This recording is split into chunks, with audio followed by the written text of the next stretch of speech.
اللهم إنا نسألك سلامة في الدين.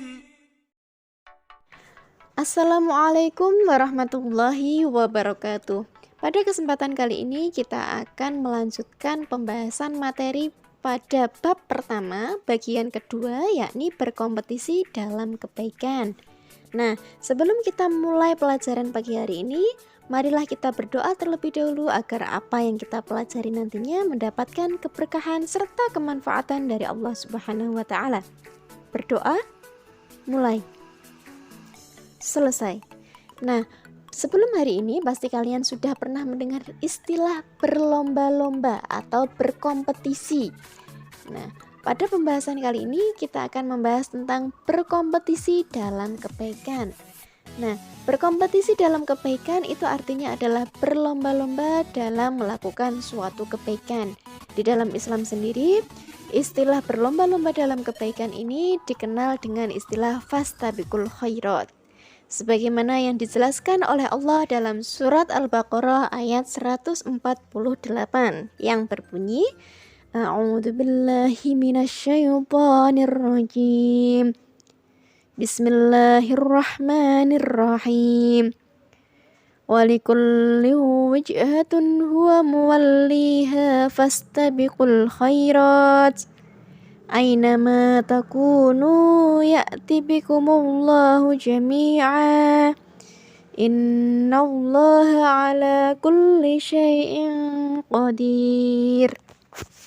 Terdapat pula dalam surat Al-Maidah ayat 48 yang berbunyi, A'udzubillahi minasyaitonirrajim. Bismillahirrahmanirrahim.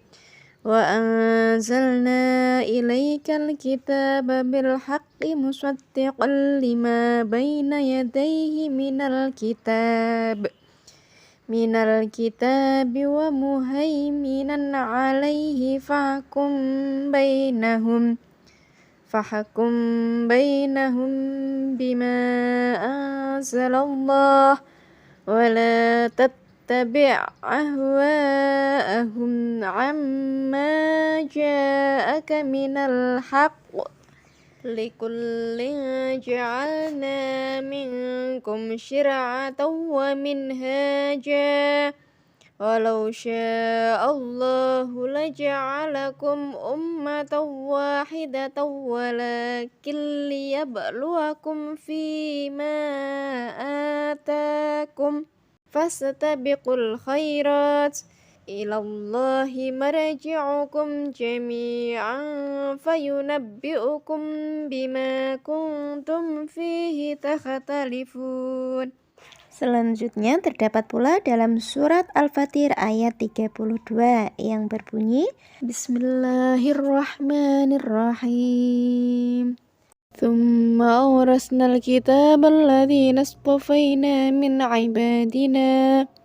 فمنهم ظالم لنفسه ومنهم مقتصد ومنهم سابق بالخيرات بإذن الله ذلك هو الفضل الكبير.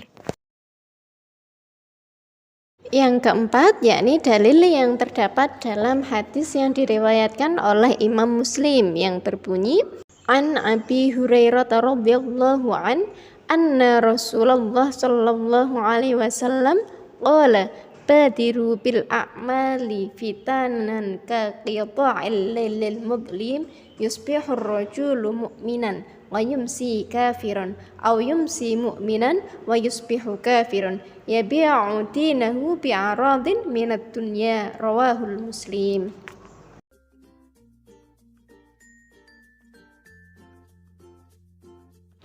Isi kandungan dari surat Al-Baqarah ayat 148 yakni yang pertama, setiap umat memiliki kiblatnya masing-masing atau memiliki syariatnya masing-masing. Dan bagi umat muslim, bagi umat Islam, kiblatnya adalah Ka'bah.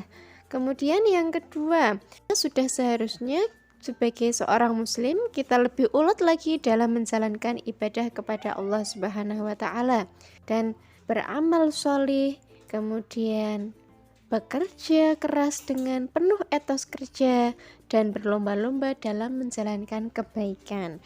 Karena apapun yang kita lakukan di dunia ini pasti akan dimintai pertanggungjawaban oleh Allah Subhanahu wa taala nanti di yaumil qiyamah. Selanjutnya yakni isi kandungan dari Quran surat Al-Maidah ayat 48. Yang pertama, Al-Quran merupakan kitab suci yang diturunkan oleh Allah Subhanahu wa taala yang menjadi kitab penyempurna dari kitab-kitab sebelumnya. Kedua, setiap manusia memiliki syariat serta hukum yang berlaku sesuai dengan kondisi mereka pada saat itu. Akan tetapi, secara akidah semuanya bertauhid kepada Allah Subhanahu wa taala. Yang ketiga, anjuran untuk menjadikan Al-Quran sebagai pedoman hidup karena Al-Quran berisi tentang kebenaran-kebenaran. Keempat, keberagaman manusia yang ada saat ini merupakan salah satu bentuk ujian yang diberikan oleh Allah kepada umat manusia untuk memberi kesempatan agar manusia senantiasa berlomba-lomba dalam melakukan kebaikan. 5. Manusia dianjurkan untuk saling berlomba-lomba dalam menjalankan kebaikan dimanapun, kapanpun, dan pada saat apapun. Keenam, semua manusia akan kembali kepada Allah Subhanahu wa taala dan akan mendapatkan balasan atas perbuatan mereka selama hidup di dunia. Jadi berlomba-lombalah kalian dalam menjalankan amal perbuatan yang baik, amal soleh, serta beribadah kepada Allah, agar apa yang kalian tuai nantinya adalah hasil yang baik. Isi kandungan Quran surat Al-Fatir ayat 32. Secara global, ayat ini menerangkan bahwa Allah telah menurunkan Al-Quran kepada Nabi Muhammad SAW untuk dijadikan sebagai pedoman hidup bagi umatnya. Namun, dalam realita kehidupan di antara umat Islam, ada berbagai macam sikap dalam mengambil Al-Quran sebagai pedoman hidup. Nah, sikap-sikap ini diantaranya disebutkan dalam surat Al-Fatir ayat 32. Yang pertama, kelompok yang disebut sebagai zalimul li nafsihi, yakni mereka yang menzalimi dirinya sendiri, yakni mereka adalah orang-orang yang meninggalkan perkara yang diperintahkan oleh Allah dan mengerjakan perkara yang diharamkan oleh Allah Subhanahu wa taala. Kelompok ini mengaku sebagai umat Islam, mengaku beragama Islam, akan tetapi lebih banyak melakukan perbuatan kejahatan dan dosa daripada kebaikan.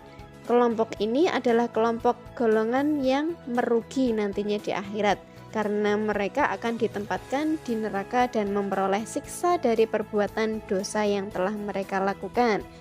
Namun setelah mereka disiksa sesuai dengan kesalahan dan dosanya, mereka akan mendapatkan ampunan dari Allah Subhanahu wa taala karena keimanannya, sehingga mereka dikeluarkan dari api neraka.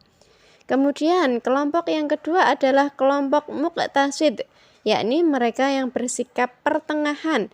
Mereka ini di samping melaksanakan kewajiban yang telah diwajibkan oleh Allah dan menjauhi segala larangannya Allah, namun terkadang mereka juga meninggalkan perkara yang disunahkan dan melakukan perkara yang dimakruhkan. Kelompok ini nantinya akan ditempatkan di A'raf, yakni tempat antara surga dan neraka. Kemudian setelah mereka mendapatkan balasan atas perbuatan mereka selama hidup di dunia dan telah selesai menjalankan semua itu, golongan ini akan dimasukkan oleh Allah ke dalam surga. Kemudian yang ketiga adalah golongan sabiqun bil khairat, yakni mereka yang bersikap segera melakukan kebaikan-kebaikan dengan izin Allah Subhanahu wa taala.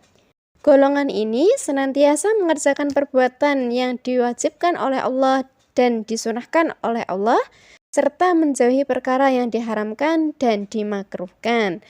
Mereka ini gemar sekali berbuat baik dan tidak berbuat kejahatan ataupun dosa. Nah, golongan inilah, kelompok inilah yang disebut sebagai golongan yang bahagia di dunia dan akhirat. Kita cukupkan sampai sekian pembahasan pada pagi hari ini. Kita lanjutkan pada bagian ketiga tentang etos kerja yang unggul. Kafaituhna, wassalamualaikum warahmatullahi wabarakatuh.